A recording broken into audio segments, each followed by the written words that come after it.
Hi എല്ലാവർക്കും നമസ്കാരം. നമ്മുടെ പുതിയൊരു വീഡിയോയിലേക്ക് എല്ലാവർക്കും സ്വാഗതം. എല്ലാവരും സുഖമായിട്ടിരിക്കുന്നു വിശ്വസിക്കുന്നു. അതുപോലെ തന്നെ ഞങ്ങൾക്കും ഇവിടെ സുഖമായിട്ടിരിക്കുന്നു.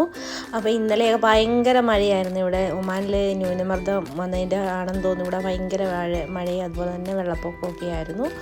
അപ്പോൾ ഇന്നിപ്പോൾ ഇച്ചിരി കുറഞ്ഞിട്ടുണ്ട്, കുഴപ്പമൊന്നുമില്ല. എല്ലാവരും സേഫായിട്ടാണ് ഇരിക്കുന്നത്. പിന്നെ ഞാൻ ഇന്നിവിടെ ഒരു ചിക്കൻ ലിവർ കൊണ്ട് ഒരു ഫ്രൈ പോലെയാണ് ഉണ്ടാക്കിയെടുക്കാൻ പോകുന്നത്. അപ്പോൾ ചിക്കൻ്റെ ലിവർ എനിക്കും ചേട്ടനും ഇഷ്ടമാണ്. അതുകൊണ്ട് ഞാൻ കഴിഞ്ഞ ദിവസം മാളിപ്പോയപ്പോൾ വാങ്ങിച്ചതാണ്. അപ്പോൾ 1/2 കിലോയാണ് വാങ്ങിച്ചിരിക്കുന്നത്. അത് ഞാൻ കഴുകി നന്നായിട്ട് വൃത്തിയാക്കി വെച്ചിട്ടുണ്ട്.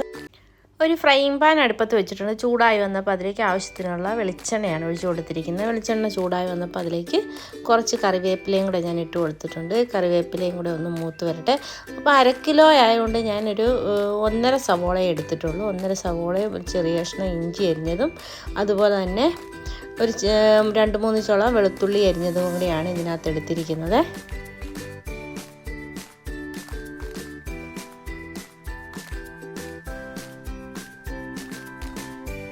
അപ്പോൾ അരിഞ്ഞെടുത്തിരിക്കുന്ന ഇഞ്ചിയും വെളുത്തുള്ളി സവോളയും കൂടെ ഞാൻ എണ്ണയ്ക്കകത്തോട്ട് ഇട്ട് കൊടുത്തിട്ടുണ്ട്. നന്നായിട്ടൊന്ന് ഇളക്കി കൊടുത്ത് ഒന്ന് വഴറ്റിയെടുക്കണം.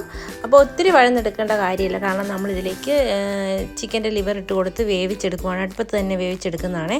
അപ്പോൾ ഒത്തിരി നന്നായിട്ട് വഴന്ന് വരുമൊന്നും വേണ്ട. ഇനി ഇതിലേക്ക് ആവശ്യത്തിനുള്ള ഉപ്പുപൊടി ഇട്ട് കൊടുക്കണം.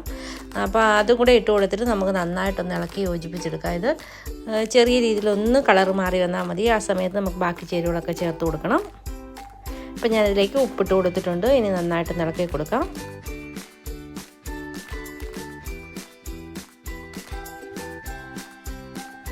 ഇപ്പോൾ സവോളയുടെയൊക്കെ ചെറുതായിട്ടൊന്ന് കളറ് മാറി വന്നിട്ട് ഈ സമയത്ത് നമുക്ക് ഒരു 1.25 ടീസ്പൂണോളം മല്ലിപ്പൊടിയും ഒരു 2 ടീസ്പൂൺ മുളക് പൊടിയും 1/4 ടീസ്പൂൺ മഞ്ഞൾപ്പൊടിയും കൂടെ ചേർത്ത് കൊടുത്തിട്ടുണ്ട്.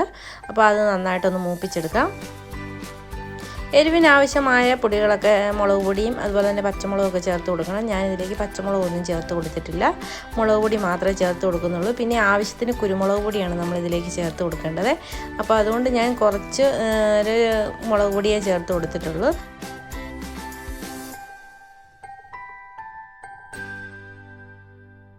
ഇപ്പം നമ്മുടെ പൊടികളൊക്കെ ഏകദേശം നന്നായിട്ട് മൂത്ത് വന്നിട്ടുണ്ട്. ഈ സമയത്ത് നമുക്കിതിലേക്ക് ചേർത്ത് കൊടുക്കേണ്ടത് ഒരു 3/4 ടീസ്പൂണോളം ഗരം മസാലപ്പൊടിയാണ്. അപ്പോൾ അത് വീട്ടിൽ പൊടിച്ച പൊടിയാണ് ഞാൻ ചേർത്ത് കൊടുത്തിരിക്കുന്നത്. ഇനി നന്നായിട്ട് ഇളക്കി യോജിപ്പിക്കാം. ഇനി ഇതിലേക്ക് നമ്മൾ കഴുകി വെള്ളം പോകാനായിട്ട് വെച്ചിരിക്കുന്ന ലിവർ ഇട്ട് കൊടുക്കാം. അപ്പോൾ അതും കൂടെ ഞാനൊന്ന് ഇതിലേക്ക് ചേർത്ത് കൊടുക്കുകയാണ്. അതുപോലെ തന്നെ നമ്മൾ ലിവറൊക്കെ ഫ്രൈ ചെയ്യുമ്പം കുരുമുളക് പൊടിയാണ് ഏറ്റവും കൂടുതൽ ചേർത്ത് കൊടുക്കേണ്ടത്. അപ്പം പ്രത്യേക ഒരു ടേസ്റ്റാണ്. പിന്നെ ഞാൻ വെക്കുന്ന മിക്ക കറികൾക്കും ഞാൻ കുരുമുളക് ഉണ്ടെങ്കിൽ അത് കുറച്ച് ചേർത്ത് കൊടുക്കും. കാരണം കുരുമുളക് കൂട്ടുമ്പോൾ വയറിന് പ്രത്യേക ഒരു സുഖവും കിട്ടും, കറികൾക്ക് പ്രത്യേക ഒരു ടേസ്റ്റും അല്ലേ. അതുകൊണ്ട് ഞാൻ കുരുമുളക് കൂടുതലായിട്ടും ചേർത്ത് കൊടുക്കും. പിന്നെ നമ്മൾ ഇത് നന്നായിട്ടൊന്ന് ഇളക്കി യോജിപ്പിക്കുവാണ്. യോജിപ്പിച്ച് ഈ മസാലയ്ക്കകത്ത് കിടന്ന് നന്നായിട്ടൊന്ന് വെള്ളമൊക്കെ ഇറങ്ങി വരുന്നിടം വരെ ഒന്ന് ഇളക്കി കൊടുത്ത് നമുക്കൊന്ന് യോജിപ്പിച്ചെടുക്കാം.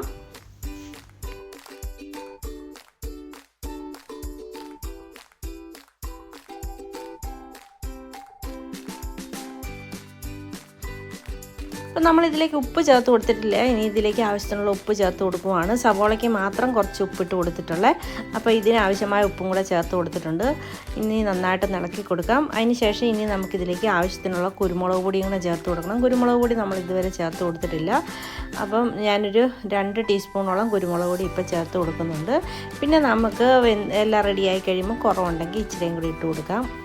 അപ്പോൾ ഞാനൊരു 2 ടീസ്പൂണോളം കുരുമുളക് പൊടി ചേർത്ത് കൊടുക്കാൻ പോവുകയാണ്.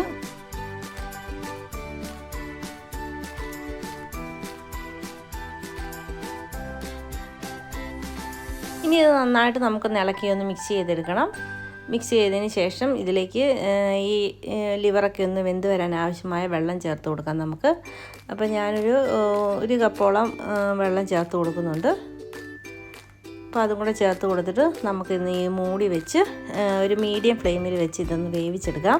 നന്നായിട്ട് വെന്ത് വരുന്നവരെ ഒന്ന് തീ കുറച്ചിട്ട് വേവിച്ചെടുക്കാം. അപ്പോൾ അതിനായിട്ട് ഞാനിപ്പോൾ ഇതൊന്ന് മൂടി വെച്ച് കൊടുക്കാൻ പോവുകയാണ്.